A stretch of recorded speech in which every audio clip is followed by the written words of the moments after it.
Luke chapter 14. And it came to pass, as he went into the house of one of the chief Pharisees to eat bread on the Sabbath day, that they asked him. And behold, there was a certain man before him, which had the dropsy. And Jesus, answering, spake unto the lawyers and Pharisees, saying, Is it lawful to heal on the Sabbath day? And they held their peace, and he took him and healed him and let him go. And answered them, Which of you shall have an ass or ox fallen into a pit, and will not straightway pull him out on the Sabbath day? And they could not answer him again to these sayings. And he put forth a parable to those which were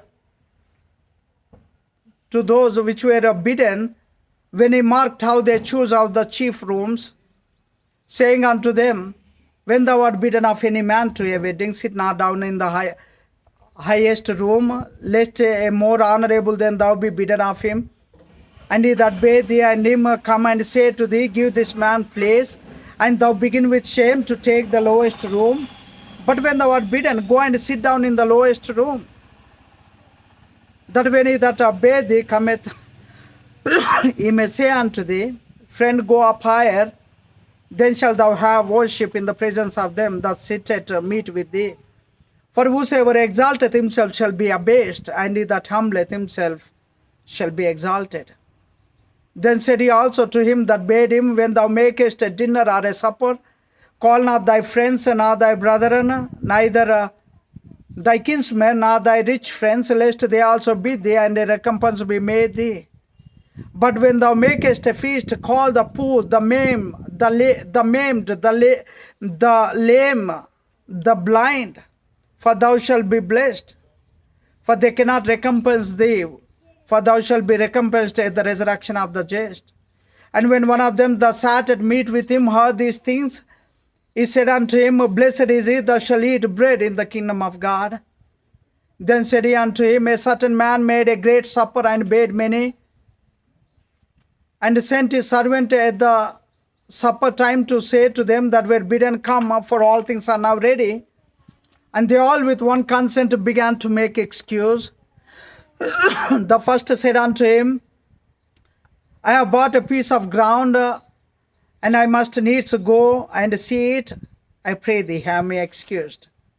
And another said, I have bought 5 yoke of oxen, and I must prove them. I pray thee, have me excused.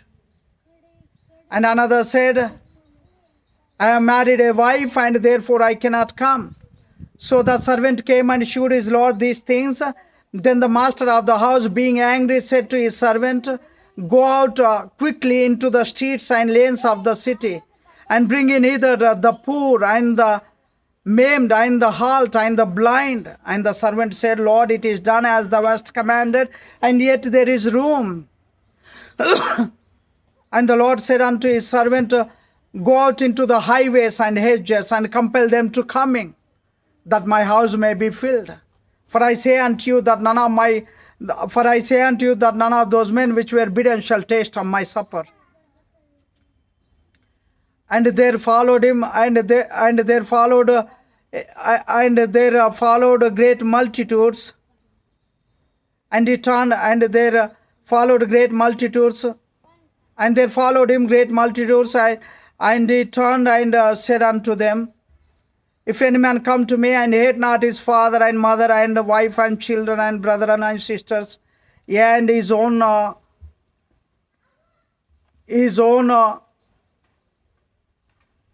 if any man come to me and follow not, and if any man come to me and hate not his father and mother and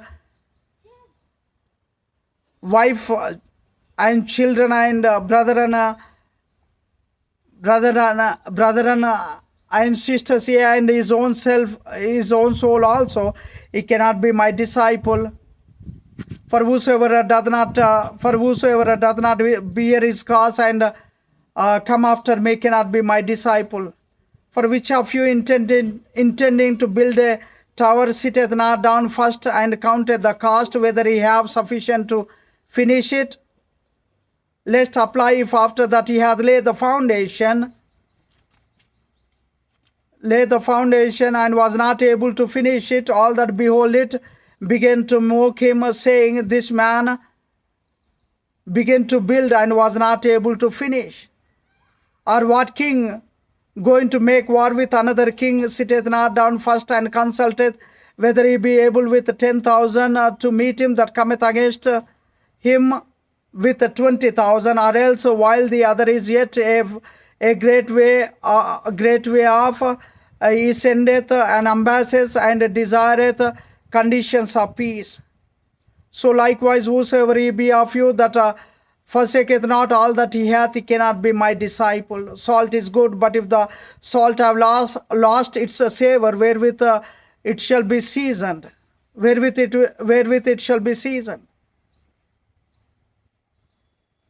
It is neither fit for the land, nor yet for the dunghill, but men cast it out. He that hath ears to hear, let him hear. Thank you.